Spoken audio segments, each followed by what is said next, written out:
Hello students, we will study about the chapter of social studies, that is geography, chapter number 3, ingredients of modern industry, means आधुनिक उद्योग की सामग्री. So let's start the new chapter. Minerals and power resources are ingredient of modern civilization. Minerals give us energy to do work. Power resources are necessary for running the machines. The food we eat and the water we drink all contain minerals. Let us see then what is a mineral. From where do we get it? A mineral is a naturally occurring substance on the earth having a definite chemical composition. We get minerals from rocks. खनिज और बिजली के जो संसाधन होते हैं, ये जो सामग्री होती है वो हमारी आधुनिक सभ्यता की होती है. और जो खनिज होते हैं वो हमें एनर्जी देते हैं, ऊर्जा देते हैं काम करने की. और जो बिजली के संसाधन होते हैं वो बहुत ज़रूरी होते हैं मशीन्स को चलाने के लिए. और जो हम खाना खाते हैं, जो पानी पीते हैं, जितने भी खनिज हैं, तो हम देखते हैं कि हमें कहाँ से मिलते हैं और कैसे प्राप्त होते हैं. मिनरल जो है वो एक प्राकृतिक घटने वाला पदार्थ है जो हमें धरती पर मिलता है. और ये निश्चित रूप से एक इसकी जो रचना होती है केमिकल के जो थ्रू होती है, और ये जो हमें पत्थरों से मिलता है. Minerals occur in different types of rocks. Some minerals occur at shallow depth of the earth, while some minerals occur deep inside the ground. Minerals in the raw state from which metals are profitably extracted are called minerals ores. The economic activity concerned with the extraction of minerals from under the grounds is known as mining. Formation of minerals, a natural process which extends over millions of years. खनिज जो होते हैं वो अलग अलग तरीके के पत्थरों से पाए जाते हैं. और कुछ खनिज जो होते हैं वो ऊपर की जो गहराई होती है धरती की उसमें ही मिल जाते हैं, और कुछ जो होते हैं वो ज़मीन के बहुत ही गहराई में मिलते हैं. तो ये जो खनिज होते हैं वो हमें कच्चे मूर्ति में मिलते हैं, यानी कच्ची स्टेट में मिलते हैं, और हमें काफ़ी प्रॉफिट होता है इनसे. तो ये जो है काफ़ी सफलतापूर्वक ये जो मिनरल्स हैं यानी खनिज निकाले जाते हैं, जिसे हम मिनरल्स ऑर्स कहते हैं, यानी कि खनिज अयस्क कहते हैं. और ये हमारी जो आर्थिक एक्टिविटीज़ होती है उस पर ध्यान में रखते हुए ये जो है ज़मीन से जब निकाले जाते हैं तो इसे जो है खुदाई के दौरान में निकाला जाता है, जिसे हम मिनिंग कहते हैं. और ये जब मिनरल्स बनते हैं तो ये एक प्राकृतिक प्रोसेस है जो कि काफ़ी यानी कि 10 लाख साल में बनता है बढ़कर. ठीक है, काफ़ी लंबा समय लग जाता है इसे बनने में.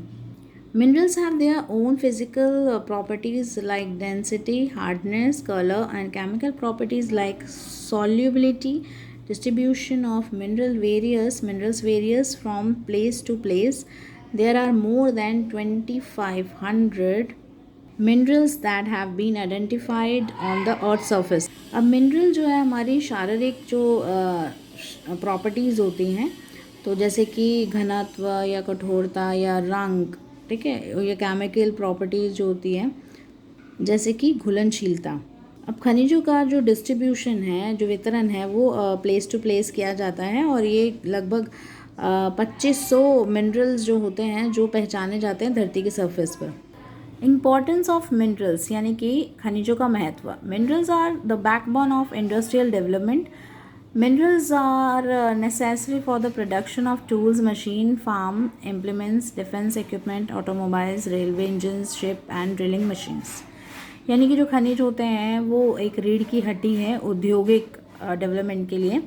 और खनिज जो है वो बहुत ज़्यादा उत्पादन के लिए काफ़ी ज़रूरी हैं, जैसे कि टूल्स का उत्पादन या मशीन, फार्म इम्प्लीमेंट, और जो डिफेंस इक्विपमेंट होते हैं, जो हमारे बचाव के लिए जो भी औजार होते हैं, ऑटोमोबाइल, रेलवे इंजन, शिप या ड्रिलिंग मशीन के लिए ये खनिजों का उत्पादन जो है वो बहुत ज़रूरी है.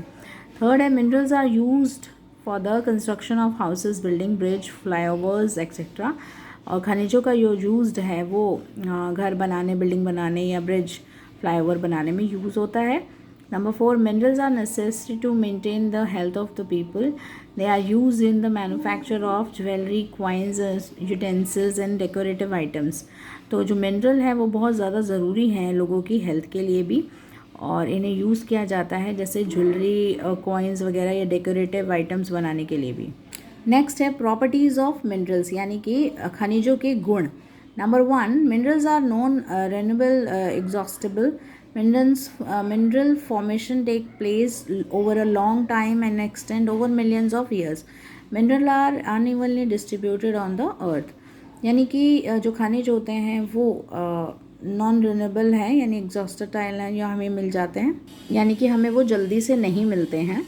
और जो खनिज हैं वो बनने के लिए काफ़ी लंबा समय लेते हैं, लगभग मिलियंस ऑफ ईयर्स इसको लग जाते हैं बनने के लिए। और ये धरती पर जो इसका वितरण होता है वो अनइवन तरीके से होता है, कहीं ज़्यादा या कम इस तरह के से होता है।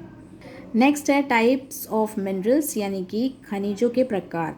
Minerals are classified on the basis of their colour, hardness, mineral composition, physical and chemical properties. Minerals are classified as metallic and non metallic.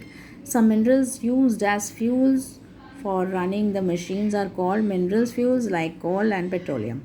यानी खनिज को जो वर्गीकृत किया गया है वो रंग और कठोरता और खनिज की जो रचना है, ठीक है, शारीरिक और केमिकल प्रॉपर्टीज़ यानी गुण को देखते हुए किया गया है। खनिज को जो बांटा गया है वो मेटलिक और नॉन मेटलिक रूप में बांटा गया है, यानी कि धातु या गैर धातु रूप से बांटा गया है।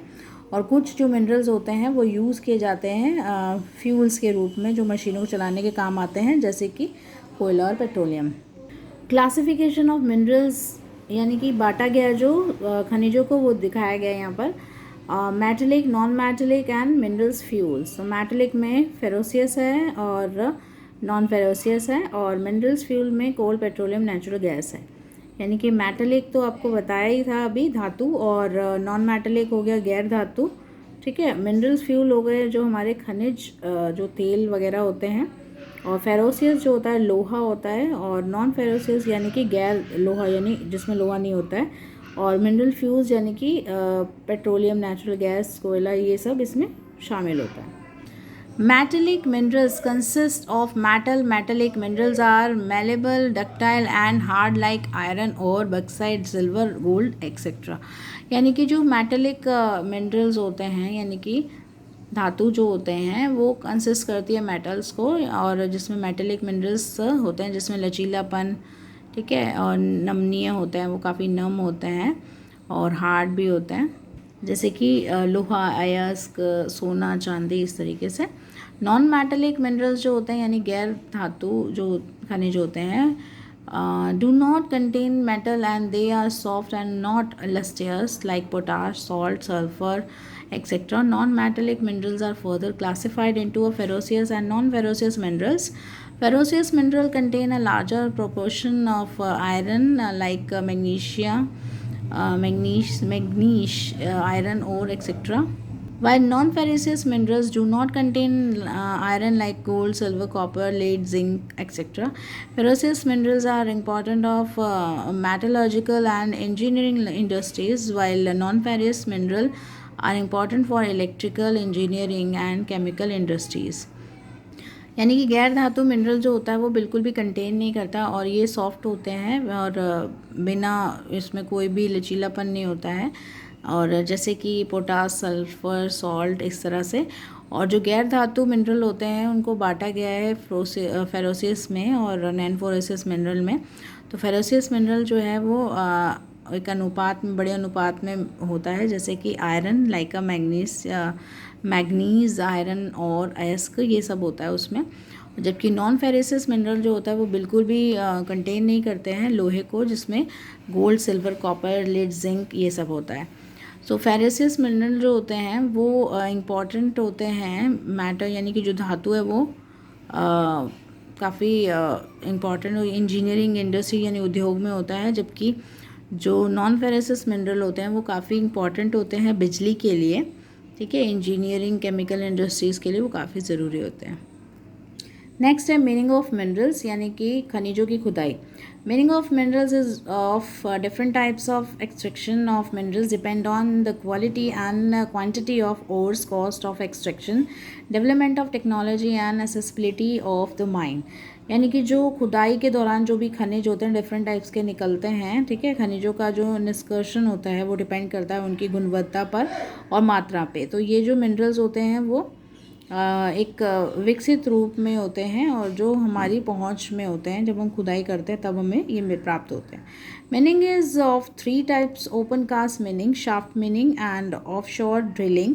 Open cast mining involves the removal of overlaying materials of extract the minerals from a shallow depth of the earth.